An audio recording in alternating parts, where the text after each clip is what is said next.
ملکی اور عالمی تاریخ میں اگست 30 کے اہم واقعات حسب ذیل ہیں۔ 1569 مغل بادشاہ اکبر کے سب سے بڑے فرزندی سلطان سلیم مرزا جہانگیر کی پیدائش ہوئی۔ 1682 ولیم پین نے امریکہ پینسلوانیا کالونی کا قیام کیا۔ 1806 نیو یارک کا دوسرا روزنامہ ڈیلی ایڈورٹائزر آخری بار شائع ہوا۔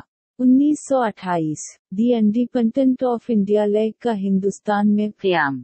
1951 فلپائنس اور امریکہ نے ایک دفاعی معاہدے پر دستخط کیے۔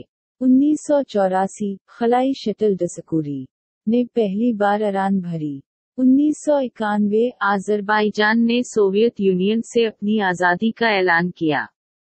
2014 جنوبی افریقی ملک لسوتو کے وزیر اعظم ٹام تھبا نے فوجین کے ذریعہ مبینہ طور پر تخت پلٹنے کی کوششوں کے بعد جنوبی افریقہ فرار ہو گئے۔ 1949 سوویت یونین نے اپنے پہلے ایٹم بم کا تجربہ کیا جسے دوسری جنگ عظیم کے دوران ناگاساکی پر امریکی فوج کے ذریعے استعمال کیے گئے فیٹ مین بم کی نقل مانا گیا۔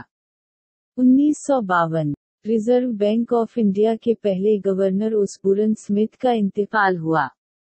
2003 سماج وادی پارٹی کے رہنما ملائم سنگھ یادو تیسری بار اتر پردیش کے وزیر اعلیٰ بنے۔ 1991 آذربائیجان نے سوویت یونین سے اپنی آزادی کا اعلان کیا۔ 1947 بھارتی آئین کا مسودہ تیار کرنے کے لیے ڈاکٹر بھیم راؤ امبیڈکر کی قیادت میں ایک کمیٹی تشکیل دی گئی۔